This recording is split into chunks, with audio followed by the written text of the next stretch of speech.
నిజామాబాద్ డిస్టిక్లో అగ్రికల్చర్కు సంబంధించిన పంటల గురించి అగ్రికల్చర్ ఆఫీసర్స్ కానీ అదేవిధంగా ఇరిగేషన్ ఏదైతే ఫ్లడ్ ఇరిగేషన్ ఉన్నదో కెనాల్ ద్వారా ఇరిగేషన్ ఉందో కన్సల్ట్ ఏఈలు కానీ డిప్టీలు కానీ ఇక్కడ మండల్ కన్సల్ట్ అగ్రికల్చర్ ఆఫీసర్ కానీ అందరూ ఒక విజిట్ చేసుకుంటూ ఏ గ్రామాల్లో ఏ క్రాప్స్ వేశారు అని లెక్కలు తీసిన తర్వాత 80,000 ఎకరాలు వరి వేయడానికి రెడీగా ఉన్నారు. ఓన్లీ 1,600 ఎకర్స్కు మేజ్కు వేశారు. అదేవిధంగా టొబాకోని అయితే ఒక 2 విలేజ్లలో ఉన్నది కాబట్టి అయినంత మట్టుకు ఫర్టిలైజర్స్ షార్టేజ్ లేవు. మీరు కూడా రైతులు వచ్చినట్టు లిఫ్ట్ చేస్తే సొసైటీ కోఆపరేటివ్ సొసైటీ సెక్రటరీస్ తప్పనిసరిగా మీకు సప్లై చేస్తారు, ఎటువంటి ఇబ్బంది ఉన్నది. మరి మొన్ననే ఏదో కమ్మరిపల్లిలో 50 రూపీస్ అది ఇది అని అంటా ఉన్నారు. అవన్నీ తప్పు. ఎక్కడ ఏది షార్టేజ్ ఉండదు. అదేవిధంగా అధికారులు కూడా గతంలో కంటే ఎక్కువ వాళ్ళ ఏది అవసరమో మనకి ఏది అవసరం కూడా తిరిగి చెప్పమని చెప్పినాము. కాబట్టి అగ్రికల్చర్ ఆఫీసర్స్ ఇప్పుడు మనకు 90% అది ఏం వరి గంగా కావేరి 90% మొత్తం గంగా కావేరి వేశారు. అది 130 days 130 రోజులకు వస్తాయి అంటున్నారు. ఆల్రెడీ 30 days అయిపోయింది. ఇంకా 100 రోజులు ఉన్నది.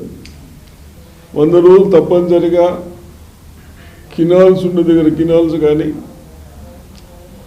బోర్ల పైన కానీ మార్చ్ ఎండింగ్ వరకు వచ్చే అవకాశం ఉంటుంది. కాబట్టి తప్పనిసరిగా మీరు కూడా తొందరగా ప్లాంటేషన్ వేసుకొని అదేవిధంగా స్ప్రేస్ కూడా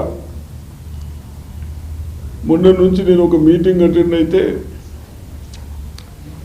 మనం ఏదైతే కొన్ని పంటలకు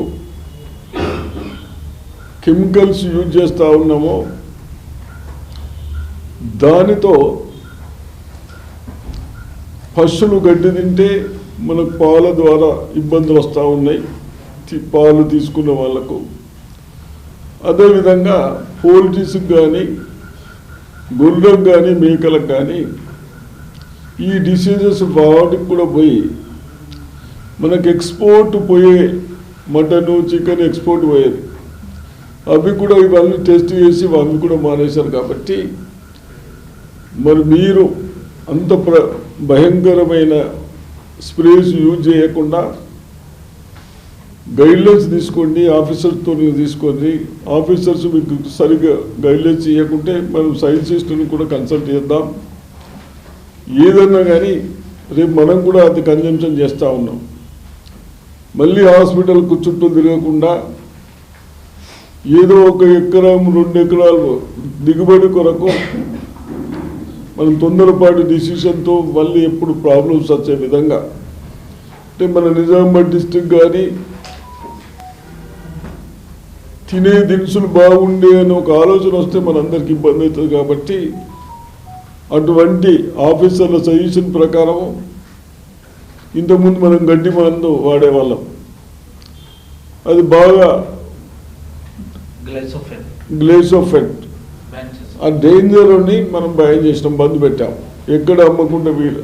ఆ విధంగా ఇంకేదైనా ఉంటే మీరు సజెషన్ ఇవ్వండి. అగ్రికల్చర్ ఆఫీసర్స్ కూడా తప్పనిసరిగా రైతులు ప్రయత్నం చేస్తారు, బంద్ చేస్తారు.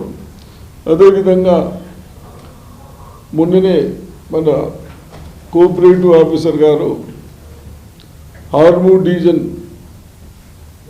రివ్యూ చేశారు సెక్రటరీస్తోని, ఎక్కడ ఏమి ఇబ్బంది లేదు ఫర్టిలైజర్ గురించి.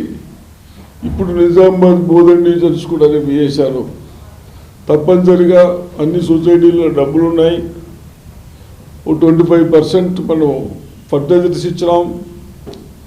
మన డిస్ట్రిక్ట్ కన్జంప్షన్ 70,000 టన్నులు ఉంటే ఇప్పటి వరకు మనము 25,000 టన్స్ సప్లై చేసినాం. కాబట్టి ఇంకా కొద్దిగా స్టాక్స్ ఉన్నాయి. మీరు కూడా రైతులకు ఒకటే రిక్వెస్ట్, నా తరపు నుంచి కూడా వచ్చిన ఫర్టిలైజర్ వచ్చినట్టు లిఫ్ట్ చేస్తే మళ్ళీ మనం తీసుకునే అవకాశం ఉంటుంది, తెచ్చి మళ్ళీ ఇంకొకరికి కూడా ఇచ్చే అవకాశం ఉంటుంది. కాబట్టి ఆ విధంగా చేయాలని నేను రైతులకు విజ్ఞప్తి చేస్తా ఉన్నాను.